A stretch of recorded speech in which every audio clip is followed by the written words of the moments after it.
Good evening, everybody. I'm Sonia Lang, co-president of the Community Council. I don't have my badge with me, but welcome.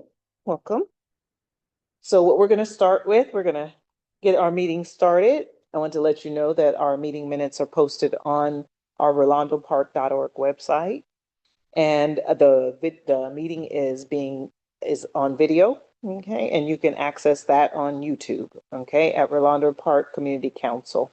Okay. So what I'm going to start with next is our dues and membership. Right now. Okay. So for April, we have 15 renewals, 4 new members. Our dues to date are $204 and $137.01 in donations.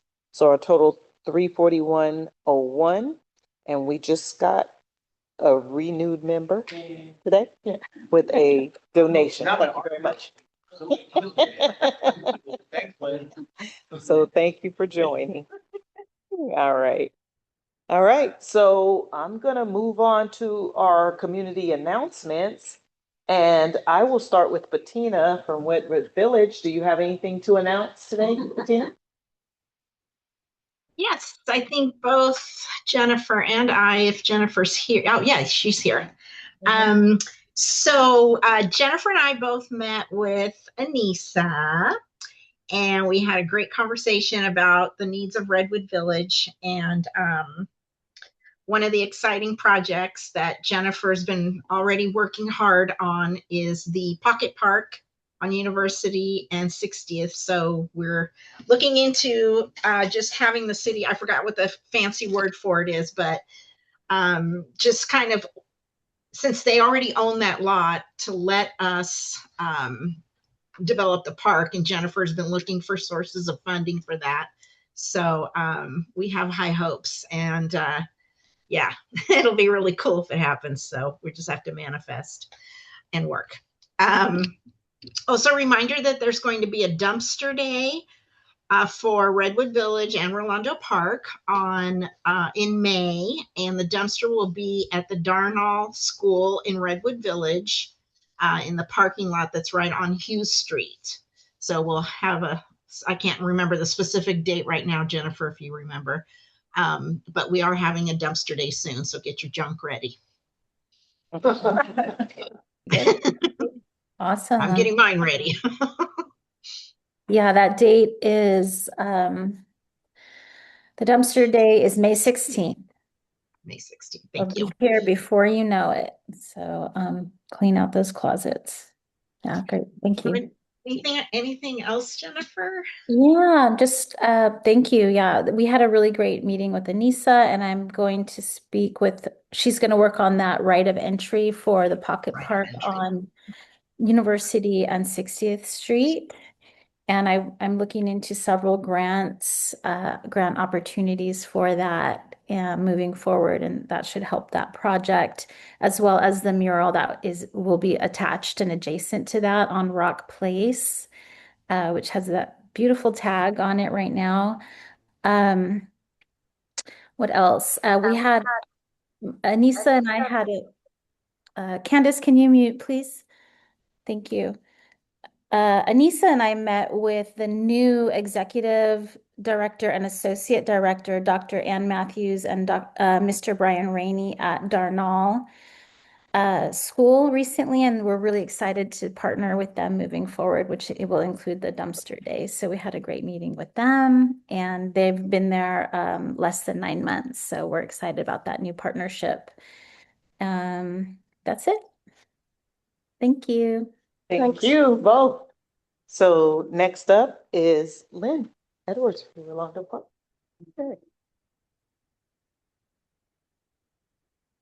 Okay. Always want to start off with thanking our volunteers. We had a cleanup on University Avenue on the 21st, exactly 2 days before construction started on the bikeway. You can tell we made such a difference. We do have another one coming in June.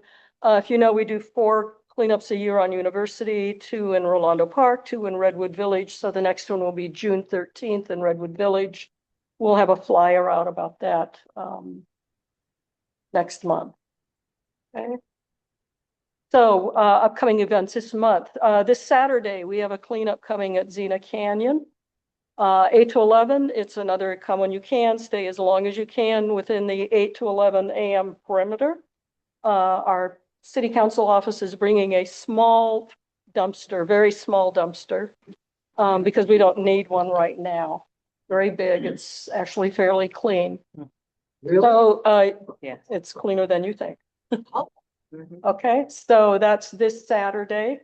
If you don't want to do that, next Saturday you can come to Choice Lake because it's the annual I Love a Clean San Diego Creek to Bay cleanup at Choice Lake. And Bettina and I are the site captains this year. So this one is 9 to 12, meet at the Rangers Station. It's up on our website. You can pre-register at their site. There's a link there.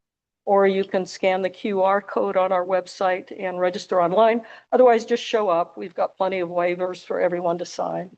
And the Rangers are bringing snacky things for us, which is way better than water and, you know, that stuff that we bring. And then finally, this is in May, but it's the first Sunday each month, we do a cleanup and clean up the Gateway project at College and College Grove. We're there for an hour. It's super early on Sunday. Most people don't get up and show up at 7:30, but some of us are hardcore. And it looks pretty good right now. We've managed to get everything weeded out. Got a few things that have cropped up last week to take care of. Someone thought it was a great idea to throw 65-inch television there, but that's it. So I just wanted to provide a couple of updates here too on University Avenue. This is what the Dog Society looked like on the 4th of March when I shot this picture. And I want to thank Josh, who's here. And Josh and I both talked to the owners at the suggestion of a friend from Rolando who used to be our insurance agent for the community council. And she said, why don't they have fencing up there? So we did talk to them. I talked to them. I think Josh was a more persuasive talker because they did get fencing up and they'd secured. And so you might think, oh, fencing, but you know what? Fencing looks a whole lot better than looking at a whole bunch of illegal homeless encampments there. So it does look way better right now. I did check, they're still in the permit review process. They're getting ready to submit for their 3rd review now. So I don't expect them to get started until May, June timeframe before they actually start construction. And if you don't know, it's going to be a senior daycare center. Yep. Okay. So Thank you, 2 other notes. Josh. Could you mute, please? I don't know who that is. Thank you. It was me. I was thanking Josh. Okay. Thank you. 2 mentions, worthy mentions, because we talk about how to get new businesses on University all the time. First one is at Rolando Plaza. Baraka Coffee House just opened a couple of weeks ago. It's next door to Way. They keep late hours. I'm up at 5. I want my coffee at 5. They're a little later, but they're there a little later. So drop by, give it a chance. The other one that opened in November is Dodo Coffee, and that's down by Northgate in Redwood Village. If you remember where the All People's Church was, it's next door in that really dark green ex-liquor store. And it's a great little coffee house. Highly recommend both of these. And this is how we help our community, is by supporting our small businesses here, okay? Yeah, at Baraka, they have like energy type drinks too. Yes, besides caffeine. Oh, they have smoothies. Yeah. Smoothie type and yeah. So, and I'm almost afraid to ask this question, but are there any questions about the bike lane? Some of you might have noticed I posted on social media just a public service announcement, and I had to shut the post down almost immediately because it devolved into a conversation about city wasting money, blah, blah, blah. More than likely. Yeah, so anyway, we're only talking about if you're concerned about schedule, bus stops, all the bus stops are open. Anissa confirmed that for me. So if you have questions in that kind of general tone, we'll try to, if we can't answer them, we'll ask Anissa to find out for us. Any questions by anybody on the university? Okay. Michael? And one last thing here. One of the priorities that we voted on back in January was to close the entrance to Xena Canyon. Because of all the issues we have homeless encampments, we have lots of day drinkers, all kinds of stuff going on inside the entrance. Josh supported us on that. So we did send a letter to the Parks and Rec Department. Josh sent a letter of support outlining the same issues that we see there, and they agree with us. We initially had asked, if you might remember a couple of years ago, to try and get a joint use agreement. And the Park and Rec Department turned us down on that because it doesn't fit the model that they use for joint use parks, open space parks. So on our behalf, Groundwork made a request to the city to buy Xena Canyon because it is excess land for the school district. This is not the time of year, maybe not even this century, to be asking the city with a budget deficit to be buying park space. So it's so far out there. We just have to do something. We can't leave a park open where we're wasting a lot of resource time, and that would include Josh's time and rangers from Choyas Lake who come over and take care of our illegal dumping. They empty the trash cans. A lot of people don't even file get it dones anymore for the problems we have. We all just call Josh because it's so much easier. And you know that Josh will show up and get some kind of resolution for us. So they are reviewing our request, and they have to find funding, of course. No surprise there. So they did come back and ask us what kind of fencing we would like to see there. So somebody made this suggestion to me, and this is something I want to throw out if anybody has other suggestions. This is called anti-climb fencing because you can't climb over it. There's nothing to grab onto. The little squares are so close together, you can't cut them because you can't get a tool in there to cut them. It's virtually indestructible. And one place where I saw this used is in Lemon Grove. This is North Avenue behind the Home Depot between Lemon Grove and Massachusetts. And if you used to go over there, you might remember this is what used to be Tent City. It was a solid stream of tents, homeless encampment tents. And so the city of Lemon Grove installed this anti-climb fencing. And guess what? They do not have any homeless encampments next to the 94 in the city of Lemon Grove along this stretch. The bridge there, the three-way bridge, think of anything there? Yeah. Yeah, I don't know, but I just looked at that the other day. I just drove Yeah. by, saw that. the reason why What's the height on the fence that? you can go up to 8 feet. Hmm? 8 feet? Yeah. So the reason it's appealing, I think, is because you can actually, allows visibility through it. Yeah. So we can still enjoy the view of Xena Canyon. We can also see if there's someone that somehow magically got in there through someone's yard or something who doesn't belong there. I think it looks a lot more attractive. Yeah. Cyclone fencing Yeah. too. Exactly. The problem that we see with the chain link fences is that they're easily cut. The one on the upper field out here at the school has been cut twice in the last 5 years. I'm on the advisory group for Choyas Lake. That fence is cut almost weekly by somebody. There's always a work order in to fix the chain link fence. So if the goal here is to keep Xena Canyon safe, which makes our community safe, it seems like a really good idea. Unless someone has other ideas, wants to suggest some things, we can throw it out to the park department. Vicki? Comment, if you do put fencing in, you need to make sure there's gonna be an access for fire department or others to go through.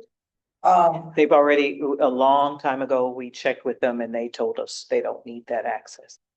They've told us that before. I think we're gonna I- wanna have a They gate in do it them. again. Yeah. The only reason I say that because the number of fires that have occurred along the Choice Creek area, downstream from 54th Street, 911 starting to get regular on my phone. That we want to make sure that that entity can get in to do what they got to do if somebody sets their fire going. So Yeah.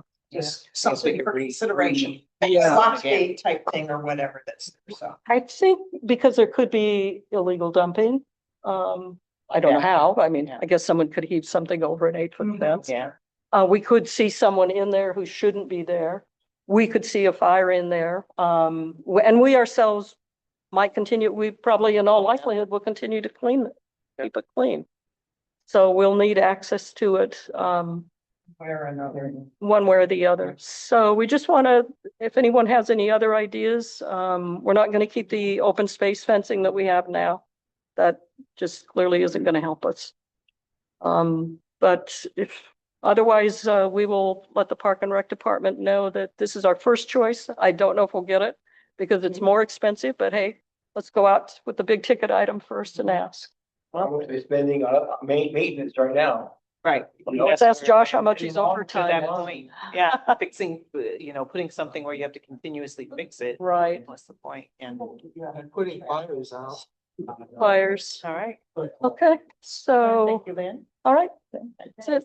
So before we move on to our public comments, we're going to have our principal for Rolando Park Elementary talk to us about the remodeling of the school. Hello, Olivia. Hi there, guys. Good evening, everyone.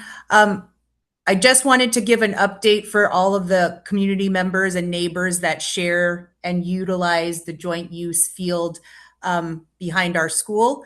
Not so much modernization yet, but this is the solar panel project that's taking place and has been ongoing for the past almost a year.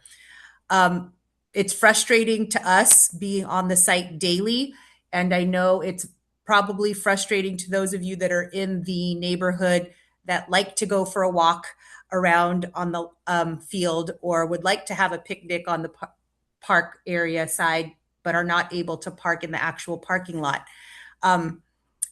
The date keeps moving. And so the last 2 dates that I had was the completion was supposed to be done when we returned from spring break, which was last week. And that, and I hear the giggles and the jests in the audience.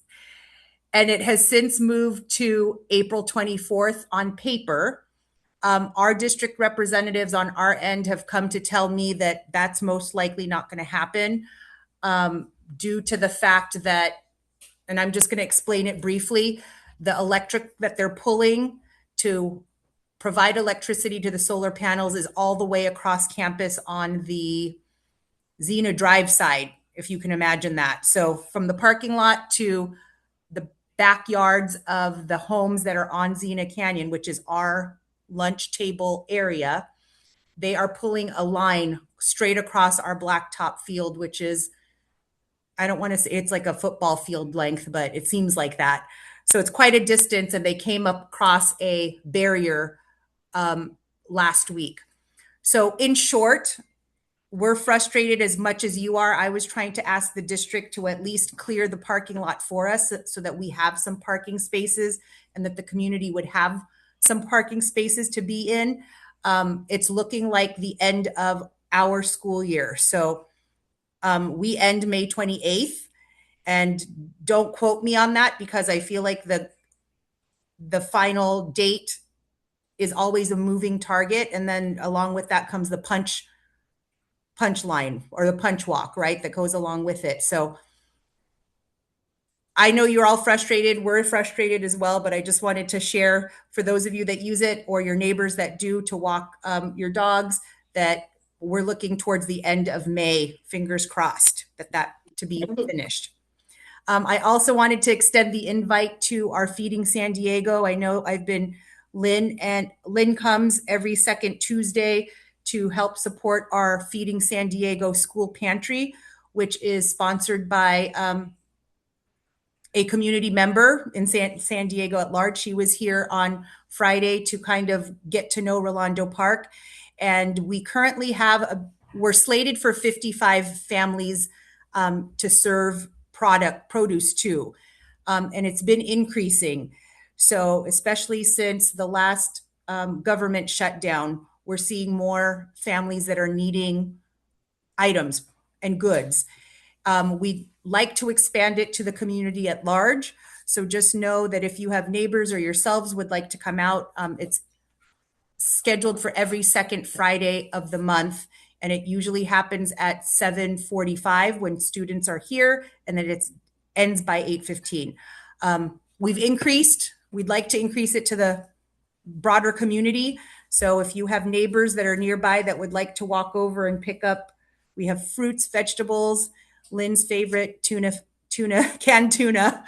But there's always a variety. And so I think as prices go up with gas and everything else, if you or yourselves or your neighbors that you know are in need, please come out. It's Feeding San Diego. It's open to all, and we'd like to expand it. So yeah, come see us on the second Friday of every month at 7:45 in our lunch table area.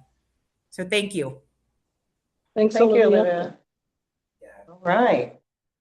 So next we have our public comments on non-agenda items. Do we have anyone on site here who would like? I'm Sarah Hennessy. I'm one of the board members of the Rolando Park Fire Safe Council. We have a couple of other board members present, Jeff Duenas and Jerry Flavin. So Rolando Park has a fire safe council. Now we were able to have some speakers come to last month's meeting to talk about Zone 0.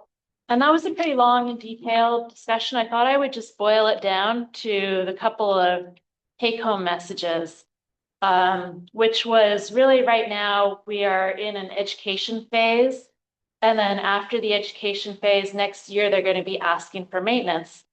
But really right now, the ask is focused on vegetation in our yards.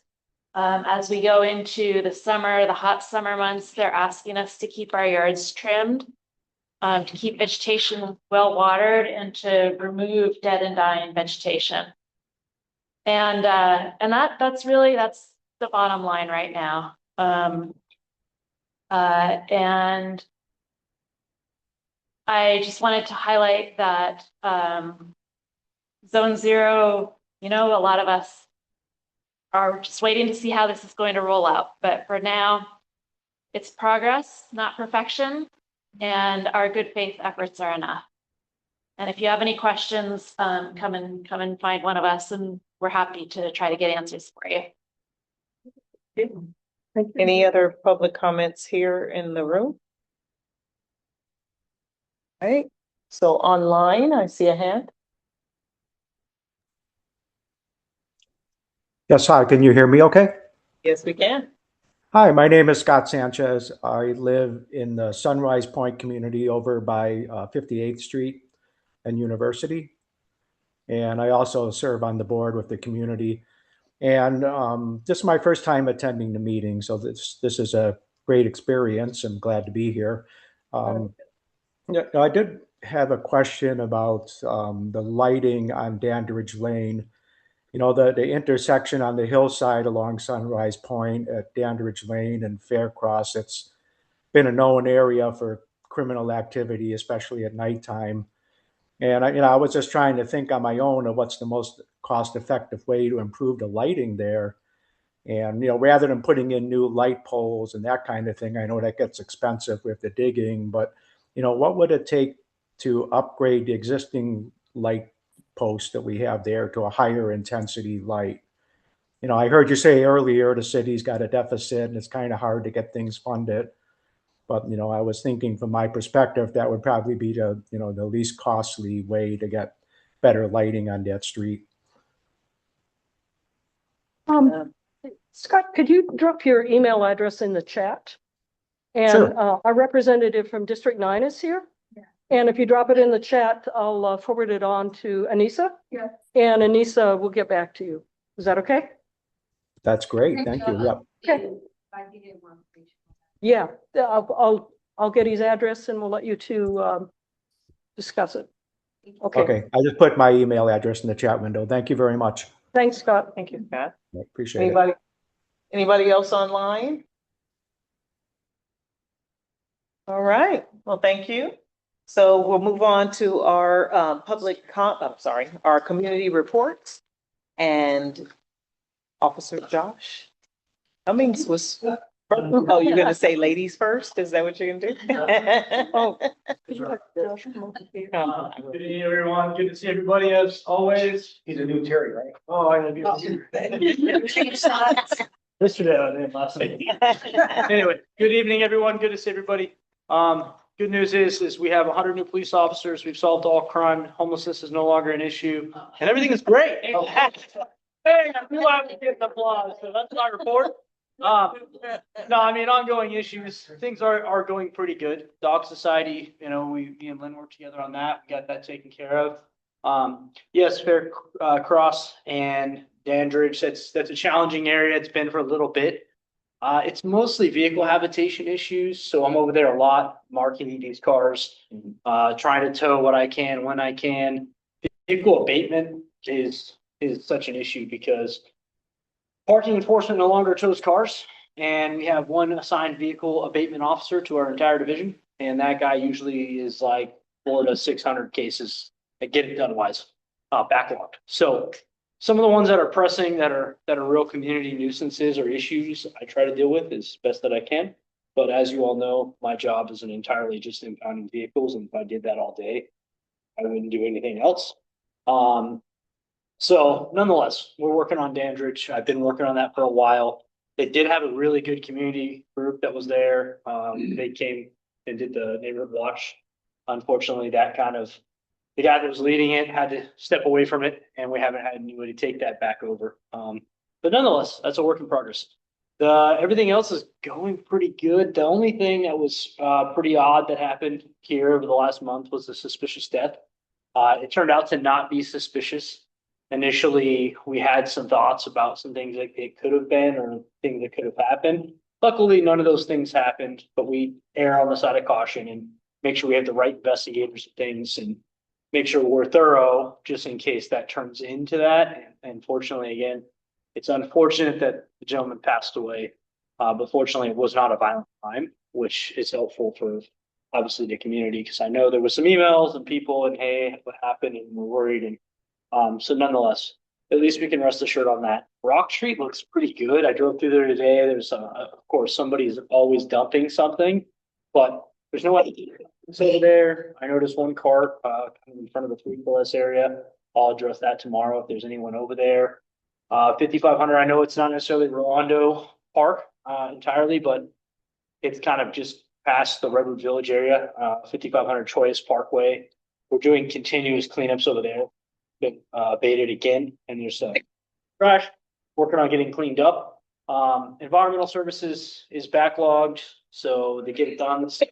Along with MPD has been pretty short staffed, but I think their staffing is improving. Get it done are definitely holding a little longer than I like. We just got off of a 2-week command community project that was in the 30s. So small Canadian area, if you will, somewhere over there. I don't work the 30s. I don't know it entirely well, but essentially this can happen anywhere. So I'll just do a quick little brief on that. But essentially, guy suffered from mental illness 12 years ago. He was hospitalized for a prolonged amount of time, been pretty good on the straight and narrow. And then unfortunately some family things happened, and he decided to stop taking his medication, and then methamphetamine and everything else. So his entire yard, he basically emptied out his house into the street, lit it on fire, lit his house on fire a few different times, caught a tree on fire. His whole house became a flop house for squatters, of course, and drug activity, and whole yard is just a mess. The video, the neighbors across the street started a Tommy's TV, became this whole live series. People across the world were following it. New Zealand, Australia, Sweden, everywhere. So it was absolutely insane. As you can imagine, every city department stopped everything they were doing, and we did everything we could to get ahead of it. Unfortunately for him, but fortunately, I guess, he really needed intervention. That came in the form of being arrested. He's caught several cases in the last couple months, but he's in jail right now. We're working with our intervention service team, or it's called an intervention strike team. They essentially are a team that pairs up with RAP, which is a fire-based program, but they have a PA on board. And so they can go the routes of, like, in the extreme cases, conservatorship. But we're working, hopefully we're going to work with the judge to get a court mandated program. So if he does, and when he does get released, he goes through a mental health treatment court ordered mental health treatment, which then will return him back hopefully to, his rightful state functioning and not causing complete community nuisance. But it's a very interesting situation, right? When you're the homeowner, you have rights. We all do, right? And rightfully so. Those rights are very important. They're very protected. So when people come to us and they're like, well, why isn't this happening? Why did the judge release them? And why did code enforcement not do their job? Why is environmental service not doing this? And we can't do everything. So we can make arrests when criminal or crimes occur, and we can do the best that we can to work with all the city services and entities, but police department can't control everything. And again, he does have rights, and and rightfully so. So it's a very hard situation when you have, just in case in the future, if you guys experience this in Rolando Park, which we have off of Hope Street, has been a challenge from time to time. We've had a couple other areas. So these things do happen, and they're very challenging. And it took us at least the last 2 weeks, from the captain being involved to all the CROs, the lieutenants, we had a dedicated detective, environmental services, the city attorney, environmental services, code enforcement, nuisance abatement unit, the crisis intervention team, the PERT team. I mean, we just stacked like everything we had. And it was a very busy last couple of weeks. And then I had to get back to my own communities, right? To you guys. So nonetheless, does anybody have any questions for me? Any areas of concern, any questions about something you might have seen, saw, heard, anything I can help? I mean, I will say staffing is still very, very challenging. We just graduated, I believe, 47 recruits today. Luckily, we'll start pushing them to get to the field. The mayor's budget's coming out on the 15th. I think whatever our world looks like with our contract, it's really going to affect staffing and the direction our department goes. But that's in the future here soon, so we'll deal with that as it comes. But staffing is still a very hard situation. So please bear with us when you're calling 911. It is what it is, and we'll get here as soon as we feasibly possible. Any questions? I got to open it up. I'm taking too much of Lynn's time. I have a question for you. We would like to speak to you in person, and then I'll bring it up to the meeting there. Okay, no problem. Anybody else? Anybody online? You got one? Yeah, well, first, I just want to thank you for the letter of support to Andy Field at Park and Rec, supporting the decision to try and close Xena Canyon, because I think that'll alleviate a lot of problems in resource time. And also for your persuasiveness in getting the Dog Society owners to put the fencing in. Yeah. That needed to happen. Yes, it did. All right, it looks like I'm off the hook. We do have our friends are down there across from the Croc Center at the Fold Church. The motorhomes. Yeah. Okay, I'll get back to putting some pressure on them. Okay. Thank you. That's easy. I should be. Don't Give me speak a too run for my soon, money. right? Motorhomes. Thank you. All right. Well, thank you, Josh. Appreciate it. All right, next up we have Anissa.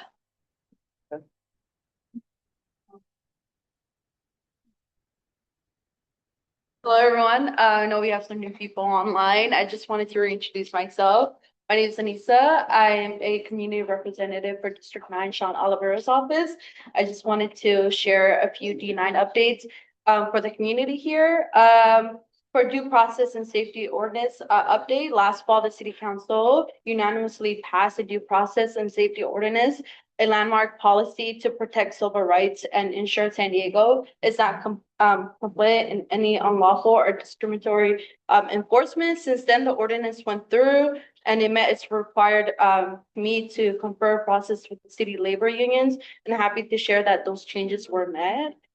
It was now heading to its final step. We did have a second reading with the City Council last week, Tuesday, April 7th, which will go into effect after 30 days after the mayor signs it. So we're just waiting for that. But this policy requires judicial warrants, prevents local enforcement and discriminatory enforcement, and ensures people know their rights, all to protect the dignity and safety of everyone in our city. So that is something for the City Council. I know it's pretty, this days are coming up with the budget updates. It's pretty like stressful. The budget process for the fiscal year of 2027 will move very quickly. Once the mayor releases the proposed budget this Wednesday, it will be either April 15th or before. We're just still waiting on for that. Our office will work to translate what this means for our neighborhoods, specifically for us in D9. We will elevate the budget through key priorities, honest trade-offs, and no bearing long-term problems, like so no gimmicks, and protecting the workers who deliver essential services. That's our priority in District 9 once we get that budget. So that's how we plan on looking at it. Our office is advocating to protecting everyday neighborhood services that people rely on, such as libraries, parks, recreation centers, and community accesses. And ensure service quality and reliability, not just keeping doors open on paper. That's, yeah. And the budget review committee hearings are scheduled for May 4th through the 8th, which public hearings are on May 4th and May 18th. So for more information, you could also check out the city's website on my San Diego info/budget just to get more information. So we're just still on a waiting game right now till Wednesday until we get that budget released. Just something I wanted to share from our office. Well, there's a block party series at Toronto Park. Next month, we're partnering with Mi Gente and the City Parks and Recreation Department to bring out vibrant block party series to District 9. Join us at Toronto Park for a day filled with community, creativity, and like culture. The event will feature local artists, vendors, food, trucks, hands-on art activities, and live performances. This is a family-friendly event. It's open to all with a suggested donation of like 5 to 10 to support equitable or inclusive programming, but you could get more information on that as well as just something that's happening in District 9, as well as I know the cleanup coming up with Z and Kenya, which I'm looking forward to as well. I know we also spoke about the University Avenue Backway project. Just our office has been receiving community inquiries regarding Sandick University at Backway project for project specific questions or most up-to-date information. So we recommend reaching out directly to Sandig, but our office is also actively coordinating with their team. However, their response times might vary, just like from what I know as well. And we appreciate the community's patience. I know it's been a long process so far. We appreciate like everybody's patience on that. And we are also exploring opportunities for the Sandig team or their staff to attend maybe an upcoming community meeting. So I'm trying to work on that as well, just to provide updates and answer questions directly, because it's harder for us to reach out and I don't want any delays on that as well. And just for what I updated Lynn on, just the MTA's operations update, the MTS and their contractors have reviewed current conditions and reported that the cones and the line dividers are functioning as intended and no changes were recommended at this time. This is what we heard back from Sandig. They have noticed lower traffic speeds in the area, which is expected given the current, like how it is. Additionally, MTS buses will continue to stop within the travel lane to pick up and drop off passengers. And it's going to be consistent with project design. I know it's really unfortunate, this might cause more traffic delays, but that is what we got on. That's what we heard back. So that is something we also, a lot of folks were also asking about. Any questions for Anissa? About Mo's Park. Oh. I canceled it. And I haven't heard anything back from them to be sure I can park there as a resident. Yeah. Did you use a link that? I used the link and I said, oh, thank you for it. You hear back from us. I'll have it back. Okay, I have your email and I'll reach out to them. Okay, sure. Just make sure everything's good for you. Because I'm gonna get 150 back. Yeah, if there's any bubble parking issues, I'd recommend get your refund. Pretty big idea with that.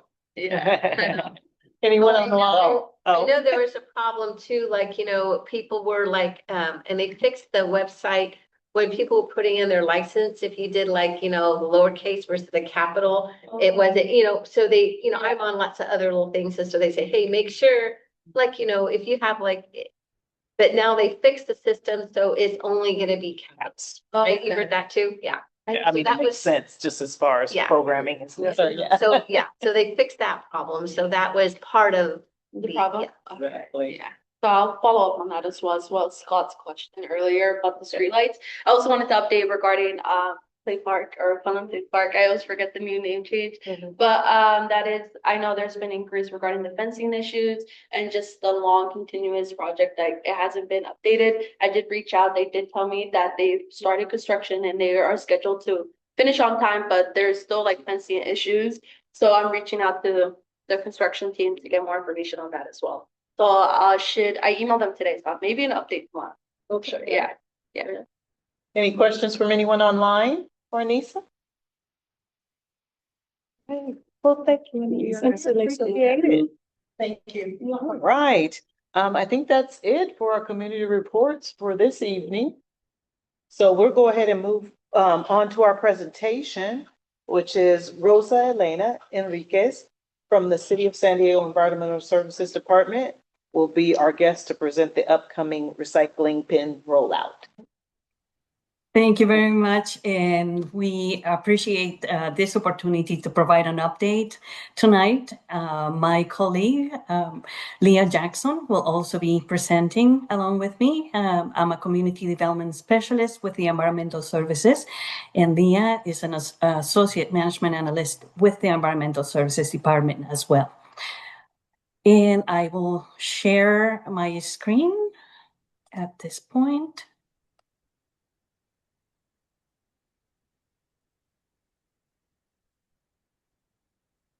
Perfect. Just confirming that you're able to see my screen? Not yet. It hasn't Not- come in yet. There it goes. There it is. Perfect. Thank you. And I will close and minimize. Okay. Well, thank you so much again. And tonight, we want to give you an update on the program. But before we jump in, I wanted to provide you a little background for those members of the public that are new to the city. I wanted to provide information on how we came to have the waste management fee. So in 2022, the majority of voters approved Measure B, which was a ballot that removed a prohibition from the municipal code that prevented the city from charging for the residential solid waste management services. It also clarified which properties are eligible for city services, which are single-family homes or small multi-family properties with up to 4 units on a single lot. And then specified that the city workers are to provide the weekly collection of trash, recycling, and organics to the eligible properties. As far as the number of properties or households in the city, there are 530,000, and about 225,000 of those properties are eligible to receive the city service for trash, recycling, and green waste. As far as the in the past, the city's general fund was used to cover most of the cost service for those to provide the service to those 225,000 customers, and the remaining households pay for a private hauler while also paying taxes to support that general fund. So, in June 2025. After a year of outreach and engagement and a cost of service study, we were able to implement a solid waste management fee to cover the cost for providing the service to those eligible customers. And with the fee in place, now the city no longer needs to have the general fund cover the cost to provide the services for those customers.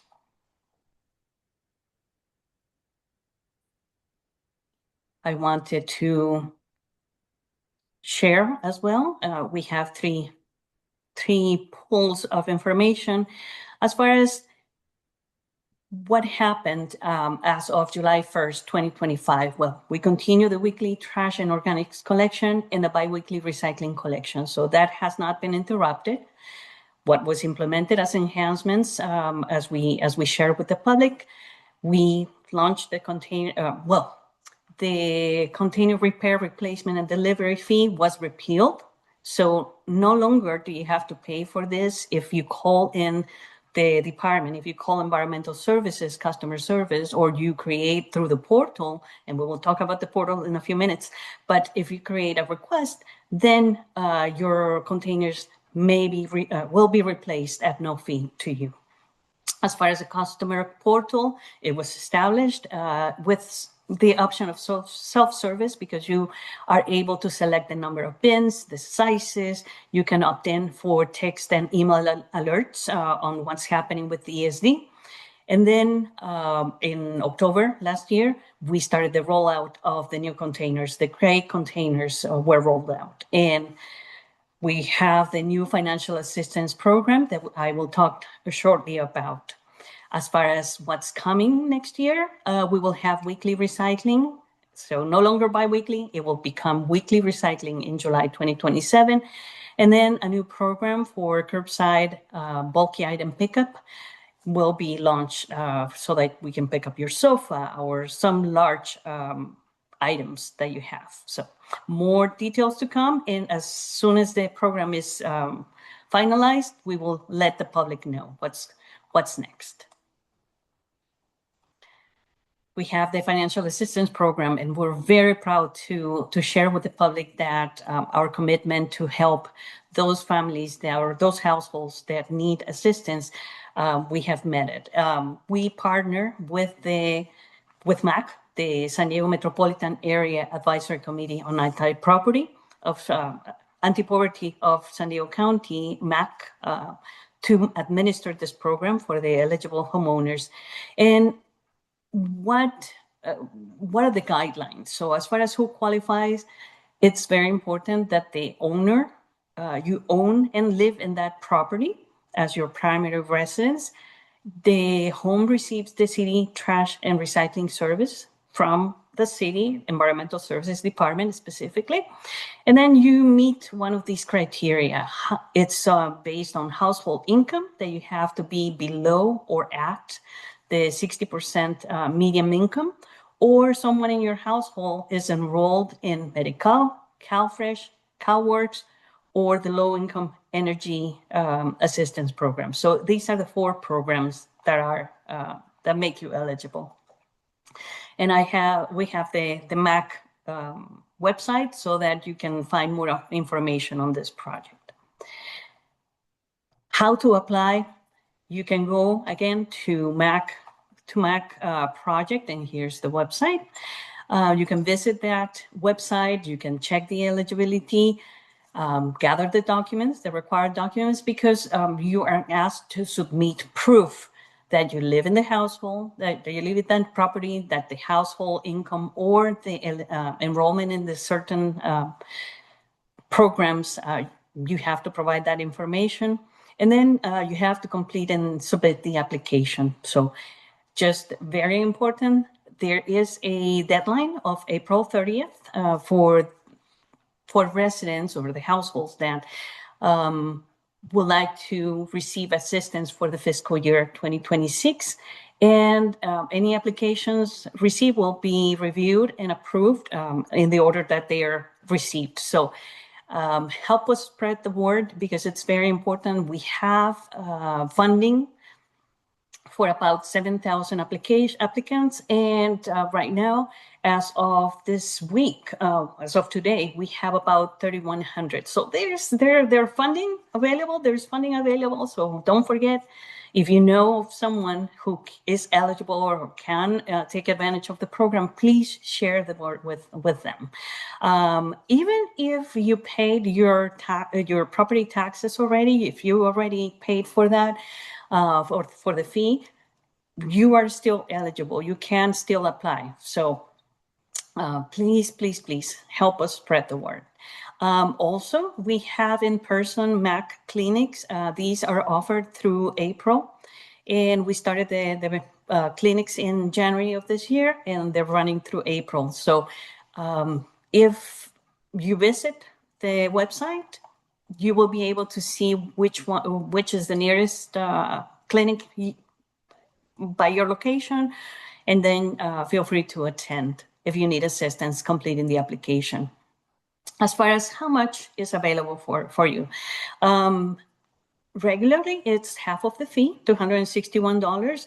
And for example, in the case that you are in a agreement with the county for past due property taxes. If you're in a payment plan and you have the agreement, the copy of the agreement, then you may be eligible for the full fee. All this information you have to provide to MAC for the underwriting.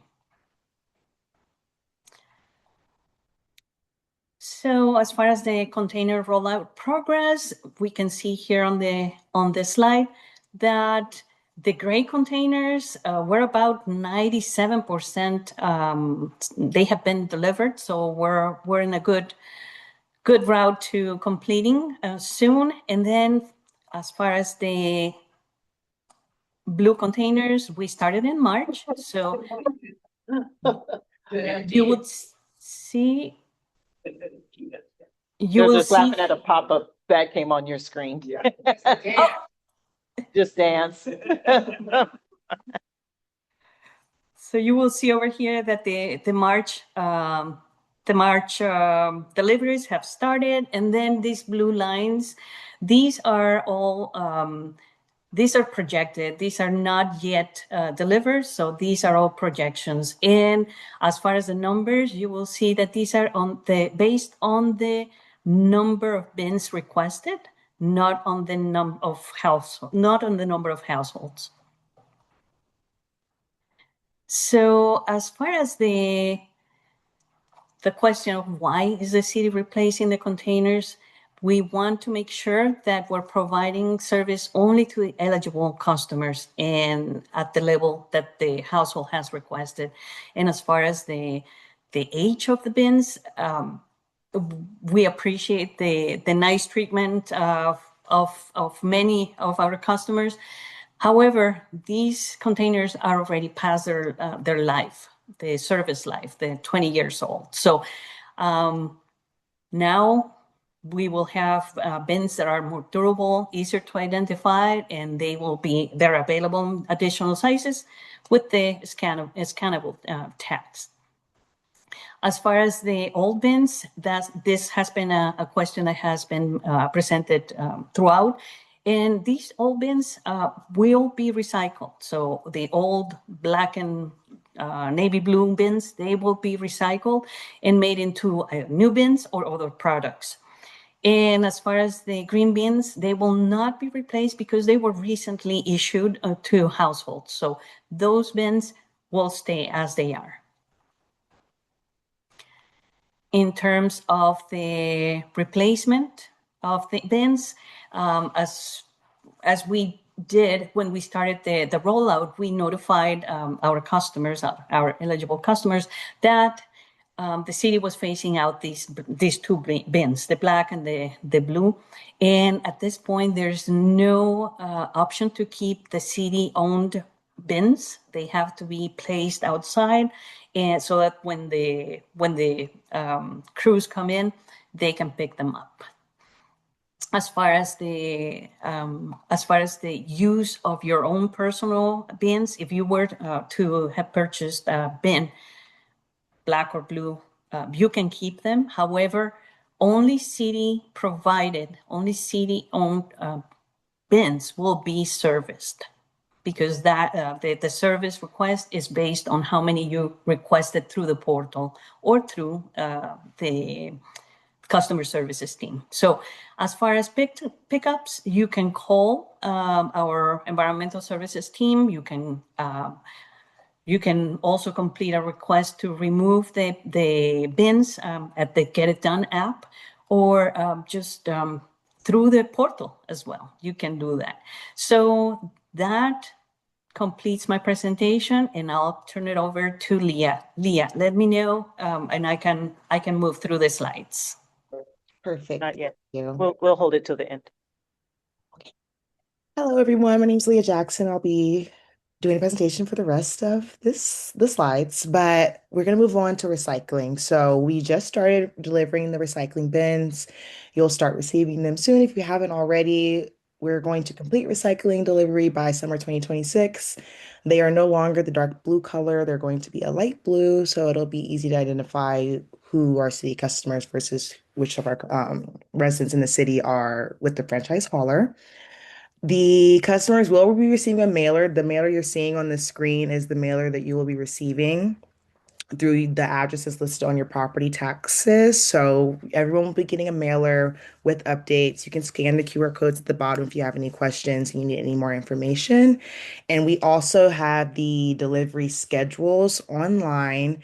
You can either look up sandiego.gov/trash and you'll see at the top of the page, it'll say container delivery lookup tool.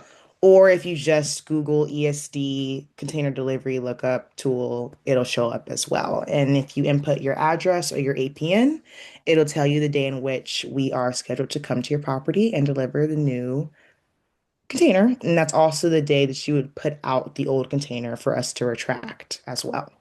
Next slide, please. As far as overflowing containers, we have options so that we can right-size your service. So if the situations that you have overflowing containers and you have the space to order more bins, you can always order additional containers, or you can right-size your bin size. So if you currently have a 35 and maybe you need a 95 or a 65, you need the 95, we can always get you a larger bin as well. You can do so by contacting ESD through our phone number, or you can use the portal to right-size your service and let us know exactly the size and the quantity of bins that you need. Next slide, please. And we do have some updates to the waste management regulations. So we have new container requirements, basically requiring the owner of each residential property to obtain an adequate number of automated containers, basically meaning you need to have a number of containers that addresses the volume of waste that you generate at your home. And we also need to make sure there's enough space at your property to have the containers and to store them as well.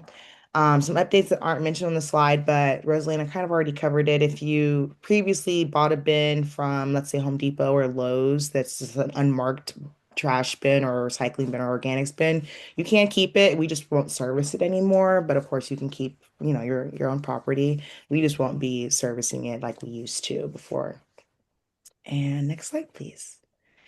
And then we do have some updates. So the portal is going to be open again. It's always open, but not for open enrollment. So last July, we opened the portal for the first time.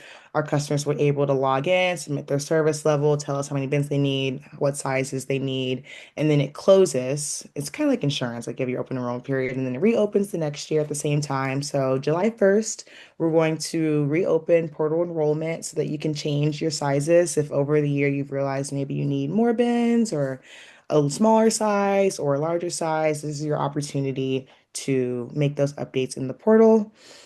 If you need to get to the website, you can visit through sandiego.gov/trash updates, or you can also just type in ESD waste portal and it will pop up on your search bar. Customers will have access to basically log in, you review your current service level, you can submit any preferred changes.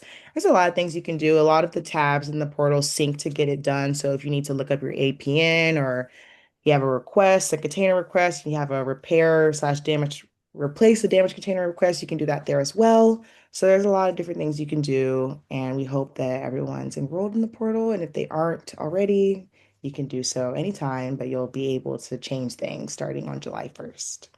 Next slide, please. And we also have a transition effort going on. So part of Measure B, it clarified that ESD customers, City of San Diego customers that are eligible for our services will have a property with up to 4 units or less, and that property must be on a public street, and the collection point must be on a public street as well. So in that, we did have to remove customers off of our service, and we also have to bring on customers that should be on our service. But for the purpose of this slide, we have ineligible customers that are either a 5 unit or more. They might have added, they used to be eligible, but they added an ADU, so now they have 5 units, not 4. Or they're a mixed use property, or it's a private street. So these properties are being transitioned to a franchise hauler. So far, we are 96% complete. There are 17,145 customers that we have to transition. And so far, we transitioned 16,393. So we're almost there. Thankfully, our customers have been relatively compliant in transitioning off of our service to a franchise hauler. And if you do have a property in which you used to be eligible, but you don't think you are eligible anymore, We are also removing you on an ongoing basis. So this 17,145 number can increase over time. If you find that your property is not eligible, either you don't have enough space, you don't have, adequate space, you're on a private street, or you added an ADU, or you just are no longer eligible, you can always appeal. So you would have to do that through our website. It is, if you look up ESD San Diego and you go to the trash service updates tab, you will see a block in which you can click appeals, and it'll tell you the different options if you want to appeal to be on our service or appeal to be off of our service. And then it'll take you to the proper form and allow you to submit it, and then we'll review it and approve or deny it as they come in. Next slide, please. And we have some useful resources here. So we have our website that I've been mentioning a couple times. This is our ESD website. If you go to the trash service updates tab, you'll see a lot of the information that we spoke about here, but we also do have information on other things from our different divisions across our department. And then the portal you can find at wasteportal.sandiego.gov or ESD Waste Portal as well. And then we do have a website called cleangreensd.org. This was what we used when we were doing a lot more outreach and engagement last year in 2024 with the cost of service study. So we would always have our open houses and we would post information there. And from the first round of these meetings that we're doing today, we have some information about those meetings as well if you want to see those slides from last year. And eventually, we'll keep updating it as we do more outreach. But yes, those are our resources that you can use to learn more about our program. And we also have our phone number. So we have our contact center. They are open during standard business hours. And you can reach us via phone number, or you can always email us at trash@sandiego.gov. And we also have a financial assistance program through MAC. Their phone number is listed there as well. And you can always email them if you have any questions about how to apply, anything related to financial assistance program. They're happy to help as well. And I believe that's the last slide, but next slide, please, just in case. So yeah, 16. All right, so questions in thank person or you. Teams. What I wanted to do is open up the floor for questions. Are you guys ready for questions? Yes, we are. Okay, and what I'd like to ask is if we kind of keep it in the scope of the presentation about about the rollout and the financial aid and all that, right? All right, so Chuck, you had a question. Yeah, my question about the financial assistance program. How long does that last? I just signed up today for it. Is it a one-time thing? What is required later on to keep it going, or to keep it going? Or what is the parameters of how long it will last? A great question. Thank you for asking. This program right now, we are expecting to have it this year and next year, and it all depends on the funding. We are getting the funding through the general fund. So at this point, we have funding through the general fund, and next year we have already requested general fund, and we have also, and we are super thankful to the residents who have donated, because that donations are also part of this funding, and they're going directly to this program. So thank you in advance. If you want to participate as well, if you would like to donate, you can go to the portal, and you can, through your account, you can actually set up a one-time or recurring donation. So as far as right at this moment, we have this year and next fiscal year, and then we'll work. If I sign up this year, I automatically will be in next year also. I don't have to do anything else. Yes. Yeah, you have the option. If you submit your application at this time, you have the option to select to participate for next year. I didn't see any information about that. There's no option. I didn't see about that. Start of next year. Have you gone into MAC's website? Have you started the application? No, I called, talked to them on the phone, and they started application over the phone, and now I'm just gathering all my information. Even though you require an ID and all that, even though you don't need an ID to vote, you need an ID to get money for trash. which to me doesn't make much sense. So in that thing, is since, is there a way he can contact you? How to get support? do I get the option for next year also? Yes, let me write my email address that way on the chat. That way, if you have any questions, or my suggestion would be to, if you already talked to them, it would be better to contact them directly because they will be able to look at your file and let them know. You can either call them or email them, but they are very, very prompt to respond because they want to make sure that the applications get through. Okay. Okay. Tim? I have a small gray truck kit. I haven't got my refund on it. Is it on the questions how I can get the rebate? They automatically charge the full amount the first year. Yes, The I have rebate one. comes next year. That's my understanding. No one told me that, so what is it? You will be getting a credit in the next Okay. fiscal year for the next fiscal year fee. So the number on your tax bill is going to be smaller because of that credit. Is that the first? So I've been paying for something I didn't get. Right. Yes. Yes, for the first year. Okay, Yeah, they want the money. all right. So, Lynn has a question. Yeah, I have 2 blue recycling cans now, and they're going to be replaced in May with a single blue can because I anticipated you're going to weekly service. But you're not going to weekly service until July of 2027. That is correct. So I'm without an extra recycling can for 14 months. Yeah, At this point, you're able to log into your portal account and request another one. But I'd have to pay for it. Yes. Yeah, no, that wasn't the idea. Mhm. So why so long before the weekly? Because we had to prepare for we had to get the equipment as far as the trucks, because if it's going to be a weekly service, we have to have the drivers, we have to have the equipment, we had to get ready to provide that service. Any other questions here or online? All right. Why are we paying for recycling bins? I mean, the number was given to us to feel because they get the fund from recycling. Recycle stuff. Why are we paying for recycling? One question, can you restate the question? She was asking if you could ask that question again. If you have more than one recycling bin, why you have to pay for it when you taking the fund from the recycling? You just dumped our trash. So the question is, Lynn was mentioning that she has to give up her two recycling bins. Yes. Because and then you guys aren't going to do weekly, so she has to buy a second one. The question is, why does she have to buy a second one?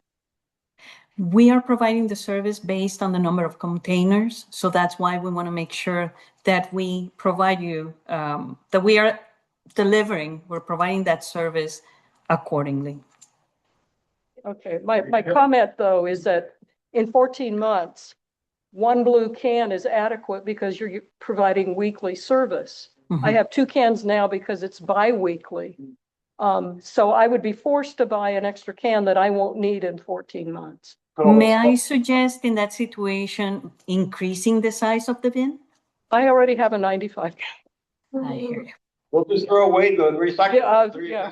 Well, I have a 35-gallon plain can, so okay. All right, Okay. thank you. All right, it's also That important to answered- note, once weekly recycling takes effect next summer, that's also when the portal will reopen, so you can lower the amount of bins you have. If you already have too many, or if your recycling bin you have now is going to be too big, we were giving you the opportunity to lower your service so that it matches once we have weekly recycling as well. And also the size of the the size of the recycling and the size of the organics containers doesn't impact the price. It's the trash, the larger the size of your trash, the higher the fee. But we didn't want anyone to get the small recycling container because it's cheaper, so then they don't recycle or they don't use the organics bin. So all of the sizes for organics and recycling are also the same as well as far as the price. Sorry, just had to throw that in. Okay, thank you. Any other questions?